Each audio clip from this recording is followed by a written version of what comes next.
Top story, the showdown with Iran. President Trump is weighing a possible attack on Iranian nuclear facilities, saying he'll make a decision within the next 2 weeks, but indicating that a diplomatic solution is still on the table.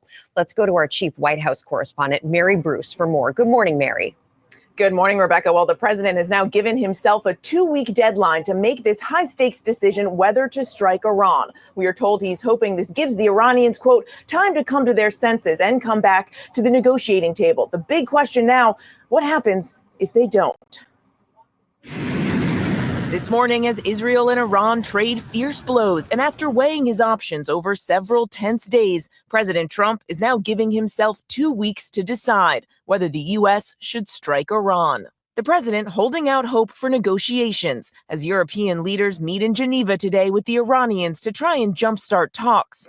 I asked the press secretary if there's no progress in the next 2 weeks, does that mean the U.S. will bomb Iran? Is he saying that if Iran does not come back to the negotiating table within the next 2 weeks, that the president will strike? The president is saying that he will make a decision whether or not to go within the next 2 weeks. It's very clear and direct. Is he seeing any inklings of progress that give him that hope that talks are still possible? Well, that's why he said in the statement that I just read for all of you, based on the fact that there's a substantial chance of negotiations that may or may not take place with Iran in the near future, he will make that decision within the next 2 weeks. What makes him think there's still a substantial chance? I'm not going to get into the reasoning and the rationale. The president believes that, but that's his position, and he will make a decision within the next 2 weeks. But the pressure to make up his mind only growing. According to a source, the president is troubled by the deep divisions in his own party about what he should do, hold out for negotiations or join the attack. One key advisor who's been urging restraint, Steve Bannon, spotted at the White House yesterday shortly after posting this clip. Netanyahu, just finish what you started. One source telling ABC News Trump is trying to psych himself up, convince himself that whatever he ultimately decides to do is warranted. The president's new 2-week timeline, a blow to Israeli Prime Minister Benjamin Netanyahu, who has been pushing for the U.S. to get involved. Only the U.S. has the 30,000-pound bunker buster bomb capable of penetrating Iran's nuclear site 300 feet underground. It's never been used on the battlefield, and there are concerns about how effective it would be. Netanyahu now publicly putting his trust in Trump to make what he says is the right choice. Now, Jesus, Lord, have mercy. Lord, be with the United States of America and be with our president, and bless him to be smart, not to drag us into this war. We don't want to be involved in this shit. Be with our president. We don't need to be involved in this. From the very beginning, I've said this and I'm going to say it again. I don't understand Israel. I don't understand why we like them so much. It's like a bad side chick. Jesus' name. It's like a horrible side chick. Like you ever kicked it with your homie and his girl was talking too much and y'all was like, hey man, why don't you get some control? Muzzle that off. Israel's like a bad side chick, bro. Honest to God, bro. Seriously, I don't know why we would get involved in this dumb shit. Why are we involved in these stupid fucking wars? Couldn't believe that I sat there and I agreed with Bernie Sanders on Wednesday. Seriously, man. I don't get it. I genuinely don't get it. I don't understand why we so involved in this situation and why this is so why we're required to participate in this. What you mean we got to use a bunker buster? What you mean? We don't have to do nothing. We can sit there and chill and relax. This is what Trump said in response to an assassination attempt with his own threat to Iran. Let me share this with y'all really quickly. It's Iran and their proxies who have threatened to retaliate against you and your team by killing you guys for taking out Soleimani. Trump has a completely, he has a similar approach, I would say, to Iran, which is that if they get him, they're going to be in an Bible. Iran and their proxies who have threatened to retaliate against you and your team by killing you guys for taking out Soleimani? Well, they haven't done that, and that would be a terrible thing for them to do, not because of me. If they did that, they would be obliterated. That would be the end. I've left instructions. If they do it, they get obliterated. There won't be anything left. And they shouldn't be able to do it. And Biden should have said that, but he never did. I don't know why, lack of intelligence, perhaps. But he never said it. If that happens to a leader or close to a leader, frankly, if you had other people involved also, you would call for total obliteration of a state that did it. That would include Iran. Yeah. Like, I don't even know why this has to be said. You know what I'm saying? It's almost like certain things don't have to be said. Certain things don't have to be communicated. You don't have to like say, yeah, you know, whatever. Like what's understood don't need to be said. And so I think it's a mistake for us to continue to align ourselves and allow for Israel to do this. I think it was a mistake for us to get involved with this in the first place. When this first popped off and they said, yo, we don't have nothing to do with this or whatever.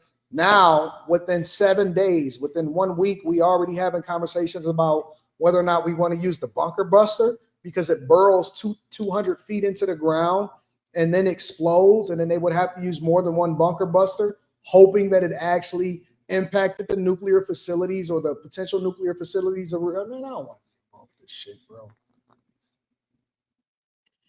I really don't, bro. I don't want to be involved with this. This ain't our fight. I don't know why we always feel like we got to get involved in this dumb stuff. I'm just not. I'm not all for it, bro. I'm not. It don't mean anything to me. It's not something that I think that we should be involved in, and it aggravates me. It really does aggravate me, bro. I'm not for it. I'm not feeling it. It don't make me feel good about it. I don't have good energy about it.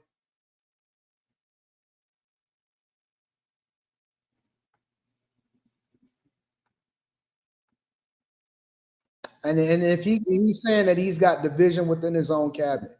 So if you got division in your own cabinet of people that are back and forth versus, you know, as far as whether or not you should or you shouldn't get involved, you always err on the side of caution.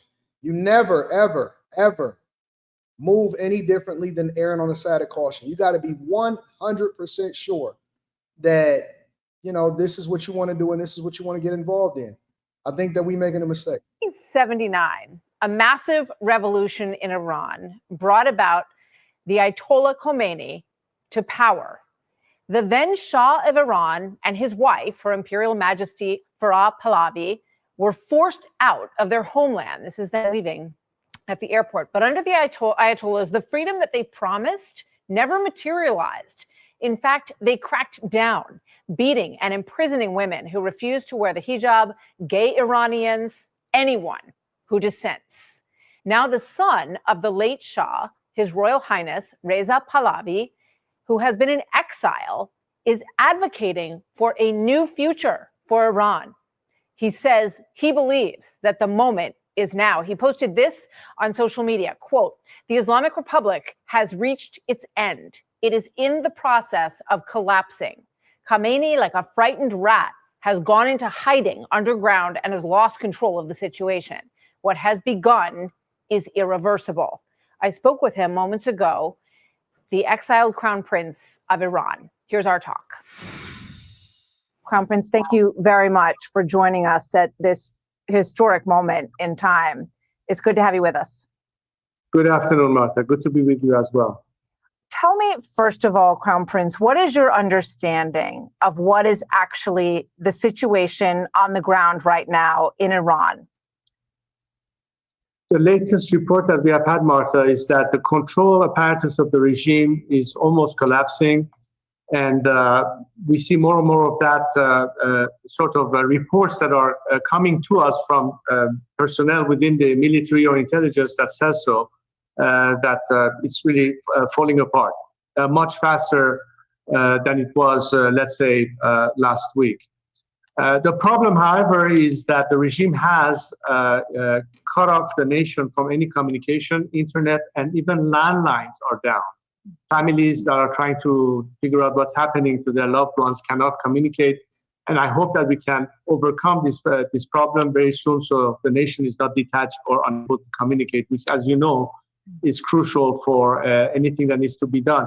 The regime is so desperate that it's now taking this initiative to impede on the process. But I know we will overcome this. It's a big challenge, and my competitors are extremely resilient. Many of them have stood, in Tehran, besides those who have left the capital city. And their resolve is amazing. Their courage is really amazing. It's a shout out to them that Trump already told people in Tehran to evacuate. So let me ask this other question really quickly.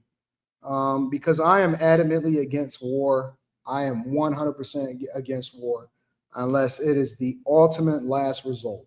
So let me ask this to everybody else in the chat, because I dropped a clip the other day where I was basically kind of giving my thoughts on whether or not I agreed or disagreed with, and if I truly understood what the support for Israel is. And I think that everybody else is confused also, because I can't be the dullest knife in the tool shed, right? I think I got a okay grasp, a pretty good grasp. I've been doing some research, and I've also contacted some different people that I think has a better understanding of what's going on, and they cannot all come to a conclusion, right? I've talked to this guy, I've talked to this guy, I've talked to this guy, and some people think it's because of our alliance or our allegiance to them based off of their support for different politicians. Other people believe that it is because of our spiritual tie and because of what we believe, as far as Israel and all of that other type of stuff, right? And then some other people was adding in some additional context. And it's funny because everybody that has a different perspective or a difference of opinion, they all, what's the words that I'm looking for here? They all disagree with each other as to why we support Israel, right? I see people in the chat right now. Shout out to the chat.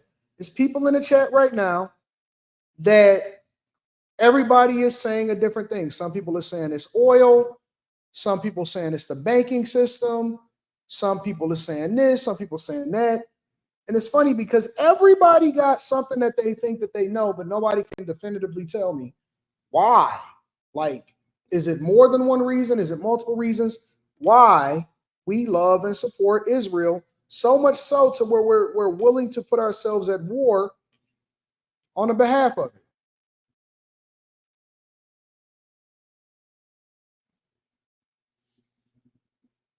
Somebody who in the chat definitively thinks that they know why we support Israel? Because maybe I just don't know shit. All right. Of all of the things that I know, maybe I don't know shit.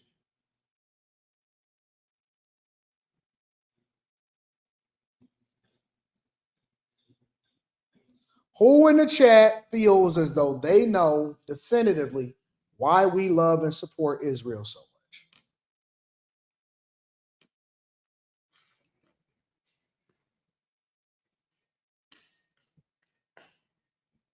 Gotta have a profile picture.